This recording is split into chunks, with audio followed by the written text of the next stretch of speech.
Just before you go ahead, I'm sure that a lot of people do know that General Buhari, went to all of these institutions. What they're asking for is proof. That's all. I mean, before you even go ahead again, that's point number one, that all they're asking for is proof. So you could have gone to all institutions. If you do not provide proof, it doesn't fulfill the requirements of law. That is on one hand. On the second hand, one will wonder why it's taking so long, because look at how much time we've spent talking about this certificate issue. If you have, enumerated all of these things, you say that all these institutions he's been through, why isn't the APC just... Now, if you just, thank you, Mokwe, if you just allow me to finish with presenting the facts, then we can talk on this. On August 27th. Mr. Fashakin, I'm sorry to interrupt you. Okay, I'm not taking this as a personal battle. You say no. If I don't allow you... No, if you allow me, what I'm saying, no, if you allow me to, so that I don't lose my train of thoughts, that's the essence. That's why I'm asking. If you allow me to finish, then your question... Okay, just go ahead. Let's quickly hear what it, I'm saying because she's doing this because of time. On August 27, 1985, General Muhammadu Buhari government was deposed by another military government. In the bid to look for evidence, incriminating evidence, and to pin on him and all those things, his house was ransacked, and his certificates, his documents were taken by that government. So when General Buhari tells you or are deposed to an affidavit that his certificates are with the secretary of the military board, he wasn't talking fables. Now we're getting somewhere. That is you've also heard the military say that yes. They've accepted that, yes, they do have copies. I mean, they were very emphatic with when they said they had copies of the certificate, and that whoever wants the certificate knows what to do.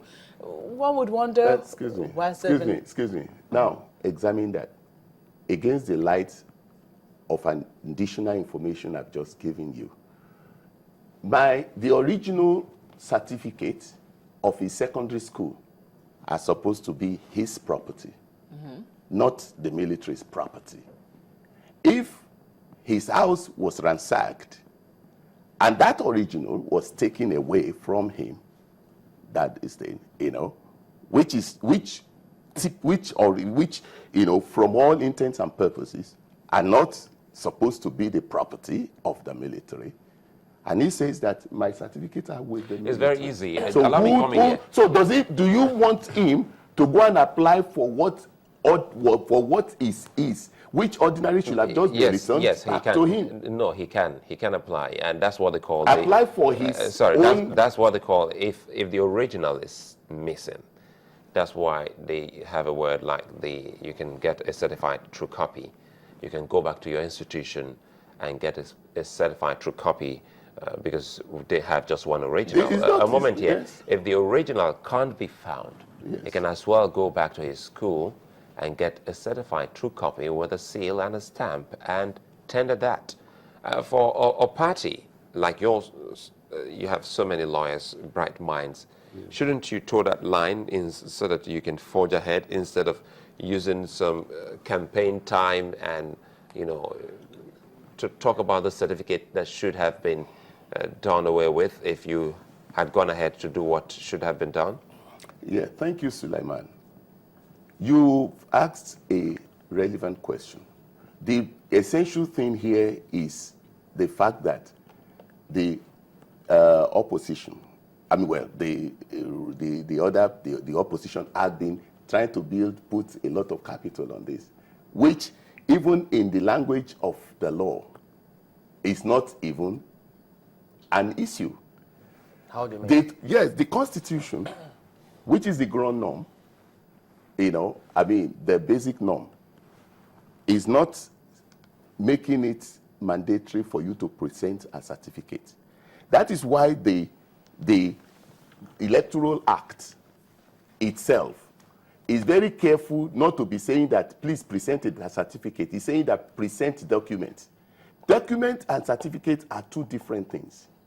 Listen to me. Document and certificates are two different things. we say, okay, a CV is a document. What the Electoral Act frowns at, I think also a certificate is a document. A document. Yes, it's a document. Listen, wait. Let me just hang on. What happens is that what the Electoral Act frowns at is if the Electoral Act talks about information and documents. If the information you put as supporting your nomination, if any bit of it is found to be false, that's where the problem is. Let me give you an example of this grown norm and laws. In section 215, subsection 3 of the Constitution, it gives the president absolute power over the police, that the president can say anything, can tell the police, IGP, to do anything under the sun. And the IGP is bound by the law to doing it. As long as it is within the confines of the law. Which confines of the law? Of the Nigerian Constitution. You can't do anything outside the Nigerian What I'm saying, Constitution. I'm just giving you the language of section 215. But we're also putting it in context. I'm giving you the language of section 215, subsection 3. Yeah, but when you say anything, people can construe it as do something wrong. Another wrong. law that derives its legitimacy from the Constitution, which is the Police Act, in section 9, subsection 4 and 5, sort of elucidates on that. In the same vein, the Electoral Act is not working antithetical against the Constitution in section 131. So that is why the Electoral Act is not putting it that you must, as a matter of fact, be presenting a certificate. I think because you can't possibly be putting all of those itemize all of them in the section. Yes. That is why they use a word that is greater than even a certificate, which is a document. A document is anything, a paper or anything that shows proof that document. Is a CV a document? It is a document. That's right. If I tell you that gives information. A moment, Mr. Fashakin. Yes.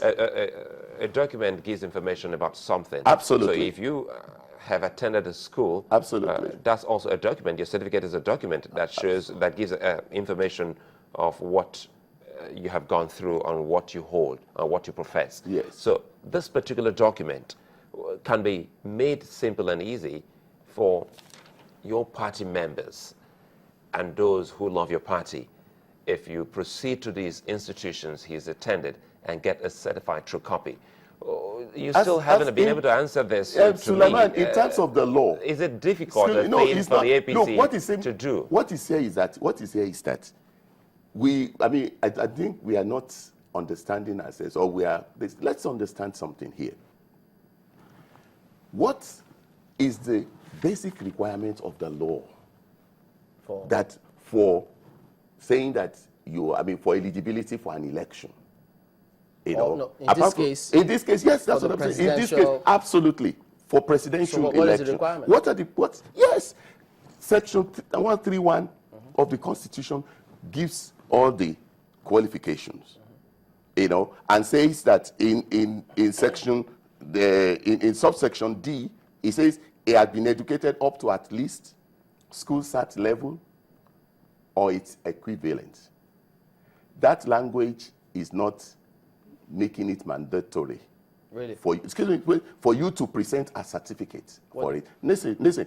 Now, because the Electoral Act also derives its existence from that grown norm, the Constitution, the Electoral Act is also very careful not to, excuse me, the Electoral Act is also very careful, because if it says anything, that is antithetical to the grown norm, it will be said to be unconstitutional. Now listen to me. No, so what we are saying just here, explain a little further on what you said. You say that section 131 stipulating the requirement or qualification for a person, the requirement for if you want to contest for the office. If you want to contest for the office of the president, but you're saying that it's not mandatory. It's saying that he has been educated up to at least school certificate level or its equivalent. So what do you mean that if it had been up to school certificate level, it's not saying that after that you have a certificate to present, for it. Up to school certificate level. Now,